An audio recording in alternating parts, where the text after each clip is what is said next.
നമസ്കാരം. ഇന്ന് കർക്കിടകം 19. നമുക്ക് ഇന്നത്തെ കഥകളിലേക്ക് കടക്കാം.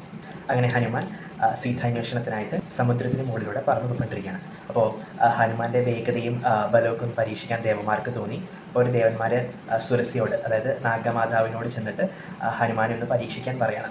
അങ്ങനെ ഹനുമാൻ പറന്നു പോകുന്ന സമയത്ത് കടലിൽ നിന്നും സുരസ പൊങ്ങി വരികയാണ്. അപ്പോൾ സുരസ വന്നിട്ട് സുരസ ഹനുമാനെ തടഞ്ഞു നിർത്തിയിട്ട് പറയുകയാണ്, ഈ വഴി പോകുന്നവരെല്ലാം എനിക്ക് ഭക്ഷിക്കാനുള്ള അവകാശമുണ്ട്, അതുകൊണ്ട് ഞാൻ നിന്നെ ഭക്ഷിക്കാൻ പോകുക എന്ന് പറയുന്നുണ്ട്. അപ്പോൾ ഹനുമാൻ പറയാണ്, ഞാൻ ശ്രീരാമ കാര്യാർത്ഥം, അതായത് ശ്രീരാമൻ പറഞ്ഞിട്ട് ഞാൻ സീതാദേവി അന്വേഷിച്ച് പോവുകയാണ്. അപ്പോൾ ഞാൻ സീതാദേവിയെ കണ്ട് ആ വൃത്താന്തം ഞാൻ ശ്രീരാമദേവനെ അറിയിച്ച ശേഷം ഞാൻ നിൻ്റെ അടുക്കിലേക്ക് വരാം എന്നൊക്കെ പറയുന്നുണ്ട്. അപ്പോൾ സുരസ പറയാണ്, അത് പറ്റില്ല, എനിക്കിപ്പോൾ നന്നായിട്ട് വിശക്കുന്നുണ്ട്, ഞാനിപ്പോൾ തന്നെ നിന്നെ ഭക്ഷിക്കുമെന്ന് പറയണം. അപ്പോൾ ഹനുമാൻ എന്ത് ചെയ്യുന്നു? ഹനുമാൻ വലുതായിട്ട് സുരസയോട് പറഞ്ഞു, എന്നാൽ ഒരു കാര്യം ചെയ്ത് ഞാൻ ഭക്ഷിച്ചോളാൻ പറഞ്ഞു. അപ്പോൾ ഹനുമാൻ വീണ്ടും തൻ്റെ ശരീരം വലുതാക്കി. ഇതെൻ്റെ സുരസയുടെ വായ വലുതാക്കാണ്. ഹനുമാൻ വീണ്ടും തൻ്റെ ശരീരം വലുതാക്കും. അതിൻ്റെ 10 മടങ്ങ് വലിപ്പത്തിൽ സുരസയുടെ വായ വലുതാക്കും. അപ്പോൾ ആ സമയം ഹനുമാൻ എന്ത് ചെയ്തു എന്നറിയാമോ? ഹനുമാൻ തൻ്റെ ശരീരം തള്ളവിരലിൻ്റെ വലിപ്പത്തിൽ ചെറുതാക്കി. എന്നിട്ട് സുരസയുടെ വായയിട്ട് പോയി അതിന് ശേഷം ആ വായയോട് തന്നെ പുറത്തു വന്നു.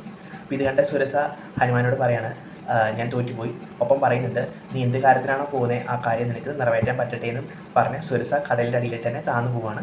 ഹനുമാൻ സുരസയോട് നന്ദി പറഞ്ഞ് വീണ്ടും പറന്നു പോവാണ്. അങ്ങനെ ഹനുമാൻ വീണ്ടും തൻ്റെ യാത്ര തുടർന്നു.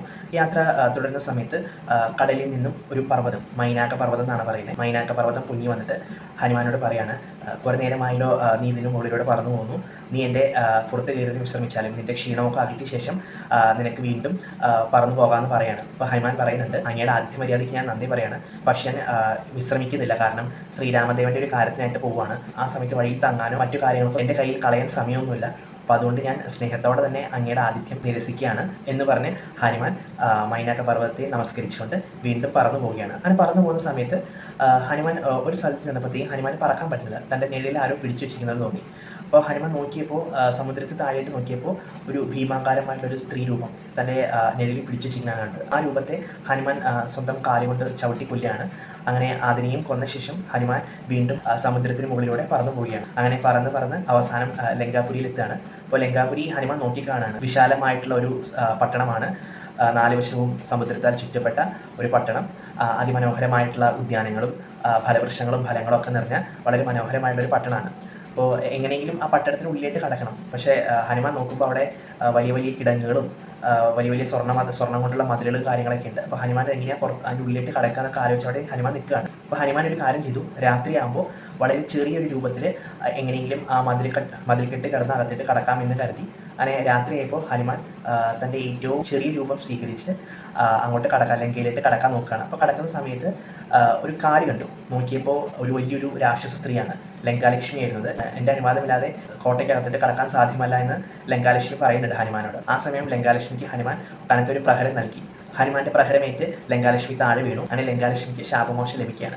ലങ്കാലക്ഷ്മി പറയുന്നുണ്ട്, എൻ്റെ പേര് വിജയലക്ഷ്മി എന്നായിരുന്നു, ഞാൻ ബ്രഹ്മലോകത്തിലെ ഖജനാവിൻ്റെ കാവൽക്കാരിയായിരുന്നു. ഒരിക്കലും എൻ്റെ കർത്തവ്യത്തിൽ എനിക്ക് അശ്രദ്ധയുണ്ടായി. അപ്പോൾ ആ സമയത്ത് ബ്രഹ്മാവ് എന്നെ ശപിച്ചതാണ്, നീ ഭൂമിയിൽ പോയി ജീവിക്കുക, ത്രേതായുഗത്തിൽ ശ്രീരാമാവതാരം ഉണ്ടാവും. ആ സമയത്ത് സീതാന്വേഷണത്തിനായിട്ട് ഹനുമാൻ ലങ്കയിൽ വരികയും അവിടെ വെച്ച് ഹനുമാൻ്റെ പ്രഹരമേറ്റ് എനിക്ക് ശാപമോക്ഷം ലഭിക്കുമെന്നും ബ്രഹ്മാവ് പറഞ്ഞിരുന്നു എന്നൊക്കെ ഹനുമാനോട് പറയുന്നുണ്ട്. ഇത്തരം കഥകളൊക്കെ പറഞ്ഞ ശേഷം ഹനുമാനെ നമസ്കരിച്ചുകൊണ്ട് ലങ്കാലക്ഷ്മി തിരിച്ച് ബ്രഹ്മലോകത്തിൽ തന്നെ പോവുകയാണ്.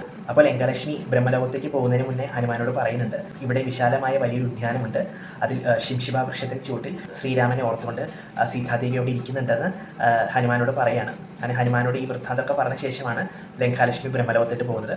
അങ്ങനെ ഹനുമാൻ ലങ്കയിലേക്ക് കടന്നു, കോട്ടവാതിലൊക്കെ കടന്ന് ലങ്കയിലേക്ക് പ്രവേശിച്ചു. വളരെ ചെറിയൊരു രൂപത്തിലാണ് ഹനുമാൻ ലങ്കയിലേക്ക് പ്രവേശിച്ചത്. ആ രൂപത്തിൽ തന്നെ ഹനുമാൻ ലങ്കാനഗരം മുഴുവൻ ചുറ്റി നടക്കുകയാണ്. അപ്പോൾ കൊട്ടാരങ്ങളും മണിമന്ദിരങ്ങളും അങ്ങനെ സീതാദേവി ഉണ്ടായിരിക്കാൻ സാധ്യതയുള്ള എല്ലാ സ്ഥലങ്ങളിലും ഹനുമാൻ കയറി ഇറങ്ങുന്നുണ്ട്. അപ്പം അങ്ങനെ പോകുന്ന സമയത്താണ് പെട്ടെന്ന് ലങ്കാലക്ഷ്മിയുടെ വാക്കുകൾ ഹനുമാൻ ഓർത്തത്. ഹനുമാൻ വളരെ വിശാലമായിട്ടുള്ള ഒരു ധ്യാനത്തിൽ എത്തിച്ചേരുകയും ചെയ്യുന്നുണ്ട്. അവിടെ വലിയൊരു ശിംശിബാ വൃക്ഷത്തിൻ്റെ ചുവട്ടിൽ സീതാദേവി ഇരിക്കുന്നത് ഹനുമാൻ കാണുകയാണ്. അപ്പോൾ ഹനുമാൻ സീതാദേവിയെ കാണുവാൻ വേണ്ടിയിട്ട് തൻ്റെ ചെറിയ രൂപത്തിൽ തന്നെ ആ ശിംശിബാ വൃക്ഷത്തിൻ്റെ മുകളിലേക്ക് കയറിയിരിക്കുകയാണ്. എന്നിട്ട് ഹനുമാൻ ചുറ്റുപാടൊക്കെ നോക്കുന്നുണ്ട്. വളരെ മനോഹരമായിട്ടൊരു ഉദ്യാനം, അതിൽ അശോകവനികയിൽ ഒരു ശിംശിബാ വൃക്ഷത്തിന് ചുവട്ടിൽ സദാ രാമമന്ത്രം ജപിച്ചുകൊണ്ട് സീതാദേവി കണ്ണീർ വാർത്ത് സീതാദേവി ഇരിക്കുന്നുണ്ട്.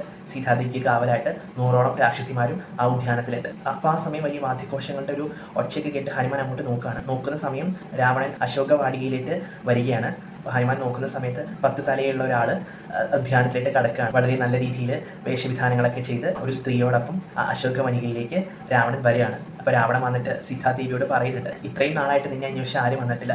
നിന്റെ പതിക്ക് ഈ ലങ്കയിലേക്ക് വന്ന് നിന്നെ രക്ഷിക്കാനൊന്നും കഴിയില്ല.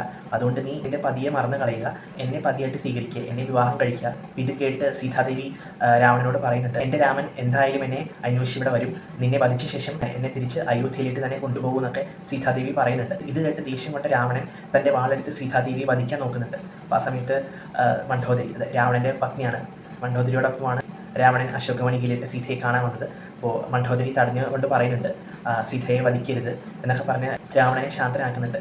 എന്നിട്ട് രാവണൻ ത്രിജടയോടും മറ്റു രാക്ഷസിമാരോടും പറയുന്നുണ്ട്, ഞാൻ 2 മാസം സമയം തരും. ആ 2 മാസത്തിനുള്ളിൽ സീതാദേവിയുടെ ഉള്ളിൽ എന്നോടുള്ള ഇഷ്ടം ഉണ്ടാക്കിയെടുക്കുക. അതിനുശേഷം വേണം എനിക്ക് സീതാദേവി വിവാഹം കഴിക്കാൻ എന്നൊക്കെ രാവണൻ പറയുന്നുണ്ട്.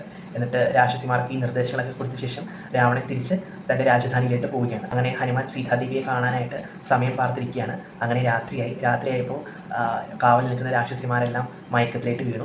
ആ സമയം ഹനുമാൻ ആ മരത്തിൻ്റെ മുകളിൽ നിന്ന് രാമകഥ ചൊല്ലുവാൻ തുടങ്ങി. ആ രാമനാമം കേട്ട് സീതാദേവിക്ക് സന്തോഷമായി. അപ്പോൾ സീതാദേവി പറയുന്നുണ്ട്, ആരാണ് ഈ സമയത്തൂടെ രാമദേവൻ്റെ കഥ പറയുന്നത്, എനിക്ക് അവരെ കാണണമെന്നൊക്കെ സീതാദേവി പറയുന്നുണ്ട്. അപ്പോൾ ആ സമയം ഹനുമാൻ പതിയെ ആ മരത്തിന് മുകളിൽ നിന്ന് ഇറങ്ങി വന്ന് സീതാദേവിക്ക് മുന്നിൽ വന്ന് നിൽക്കുകയാണ്. സീതാദേവിയെ തൊഴുതുകൊണ്ട് പറയുന്നുണ്ട്, ഞാൻ അഞ്ജനസുതനായിട്ടുള്ള ഹനുമാനാണ്. കിഷ്കിന്ധിയിലെ രാജാവായ സുഗ്രീവൻ്റെ പ്രധാനമന്ത്രിയാണ് ഞാൻ. മാത്രമല്ല ശ്രീരാമദേവൻ്റെ പരമഭക്തനുമാണ് ഞാൻ. ശ്രീരാമദേവൻ്റെ നിർദ്ദേശാനുസരണം ഞാൻ ലങ്കയിലെ സീതാന്വേഷണത്തിനായിട്ട് വന്നതാണെന്നൊക്കെ സീതാദേവിയോട് ഹനുമാൻ പറയുന്നുണ്ട്. ഇത് കേട്ട് സീതാദേവിക്ക് വളരെയധികം സന്തോഷമായി. ഒപ്പം ശ്രീരാമദേവൻ സീതാദേവിക്കായി കൊടുത്തുവിട്ട അങ്കുലിയും സീതാദേവിക്ക് ഹനുമാൻ കൊടുക്കുന്നുണ്ട്. എന്നിട്ട് പറയുന്നുണ്ട്, ഉടനെ തന്നെ രാമദേവൻ ഇവിടെ വരികയും ദേവി ഇവിടുന്ന് മോചിപ്പിച്ചുകൊണ്ട് പോവുകയും ചെയ്യുന്നതാണൊക്കെ ഹനുമാൻ സീതാദേവിയോട് പറയുന്നുണ്ട്. ഇത് കേട്ട് സന്തുഷ്ടയായ സീതാദേവി തൻ്റെ ചൂടാമണി ഹനുമാൻ സ്വാമിക്ക് കൊടുക്കുകയാണ്. ഹനുമാനോട് പറയാണ്, എത്രയും വേഗം ഇവിടെ വന്ന രാവണനെ വധിച്ച് എന്നെ രക്ഷിച്ചുകൊണ്ട് പോകാൻ ശ്രീരാമദേവനോട് പറയുക എന്നൊക്കെ ഹനുമാൻ സ്വാമിയോട് പറയുന്നുണ്ട്. ശ്രീരാമദേവനോട് പറയാനായിട്ട് എന്തെങ്കിലും അടയാളവാക്യം കൂടി എന്നോടൊന്ന് പറയാമോ എന്നൊക്കെ ഹനുമാൻ സ്വാമി സീതാദേവിയോട് ചോദിക്കുന്നുണ്ട്. അപ്പോൾ സീതാദേവി കുറച്ചു നേരം ആലോചിച്ചിട്ട് സീതാദേവി പറയാണ്, ഒരിക്കൽ വനവാസകാലത്ത് ഞങ്ങൾ ചിത്രകൂടാചലത്തിൽ വസിക്കുന്ന സമയം ശ്രീരാമദേവൻ എൻ്റെ മടിയിൽ തലവെച്ചുറങ്ങുകയായിരുന്നു. ആ സമയത്ത് ഒരു കാക്ക വന്ന് എന്നെ ഉപദ്രവിക്കുകയും അത് യഥാർത്ഥത്തിൽ ഇന്ദ്രൻ്റെ പുത്രനായ ജയന്ദ്രനായിരുന്നു. ശ്രീരാമദേവൻ ഉറക്കം എഴുന്നേറ്റ് നോക്കിയപ്പോൾ എൻ്റെ ദേഹത്ത് രക്തപ്പാടുകൾ കാണുകയും ഇത് കണ്ട ശ്രീരാമദേവൻ ജയൻ്റെ നേർക്ക് ബ്രഹ്മാസ്ത്രം ചെയ്തു. ജയന്തൻ്റെ വലത് കണ്ണിലേക്ക് ആ ബ്രഹ്മാസ്ത്രം തറക്കുകയും ജയന്തൻ്റെ വലത് കണ്ണിൻ്റെ കാഴ്ചയെത്തി പോവുകയും ചെയ്തു. ഈ ഒരു കാര്യം ശ്രീരാമദേവനോടൊന്ന് പറഞ്ഞാൽ മതിയെന്ന് സീതാദേവി പറയുന്നുണ്ട്.